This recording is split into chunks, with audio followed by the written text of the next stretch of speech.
This month marks the 20th anniversary of Mega Man X. It was released in Japan on December 17th, 1993 for the Super Famicom. A month later, it was ported to North America for the Super Nintendo, so that's where it really counts for me. Whether you want to call 2019 the 21st or 20th anniversary, I don't care.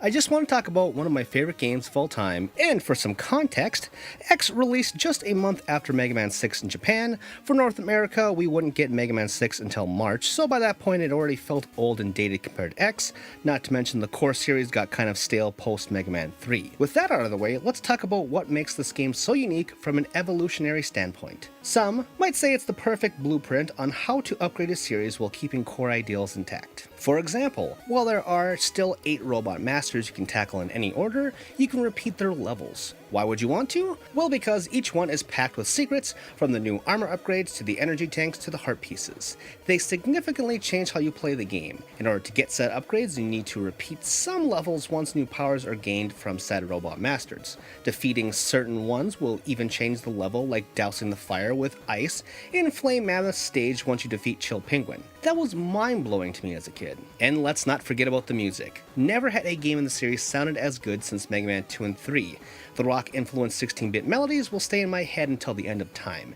And speaking of rocking themes, the introduction of Zero as a counter to Proto Man was absolutely killer. The 16-bit graphics are also top-notch for the system. Replaying this game again for this retrospective was so mesmerizing. It brought me back to Easter morning in 1994 when I got this in my basket from the Easter Bunny. I was thrilled beyond belief. But enough gushing. Let's get to the, other games. As much as I adored X, I never got 2 or 3. They were late releases into the console's life cycle, and were thus incredibly expensive and kind of hard to find. Playing them for the first time now was fun, but also kind of a letdown.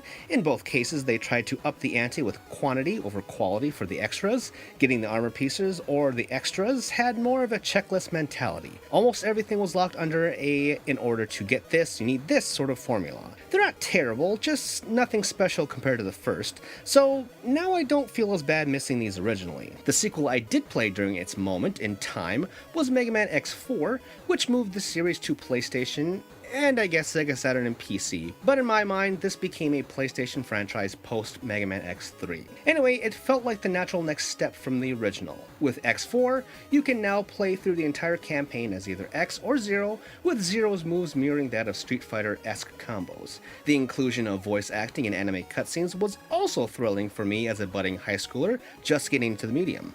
Looking back now, after replaying it, well, they didn't hold up as much, as in the acting was, let's say, laughably bad, but the game itself was still great. Unfortunately, the same doesn't hold true for the other PlayStation games, i.e. 5 and 6, which get increasingly worse. Right from the get-go of 5, you knew things were downgraded because the anime was cut down to just stills. The worst part in 5 was the needless interruptions during gameplay to shout out terrible dialogue or tutorials throughout the entire game. If you thought Navi from Ocarina of Time was annoying, you've never played this. 6 was bad too, but it at least toned down this talking. I remember renting 5 and 6 and just being bored while simultaneously being angry as well. Having to replay them again was like unlocking nightmares. As bad as those games were, Mega Man X7 for the PS2 has to be the worst of the bunch. First of all, X is dead and has been replaced with Axel, who just downright sucks. Thankfully, Zero is still there. The game sports a 2.5D look, where stages are 2D platformers sometimes, and 3D environments other times. It just doesn't work, and collectively, with the controls, it's hard to play.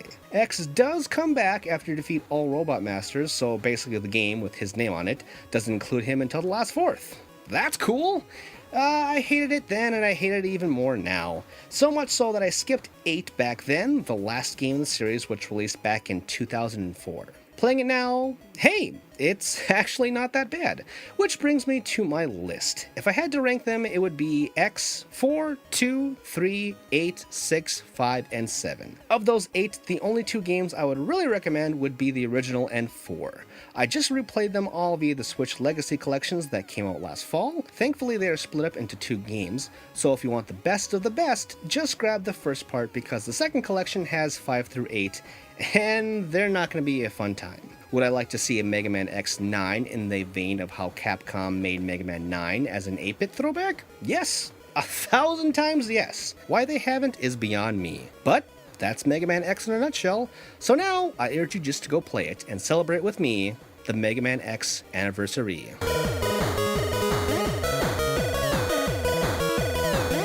If you like this video and want to see more from me, then subscribe to my channel, and also check out my articles over at The Gamer. All these links and more are in the description notes below. Thanks for watching!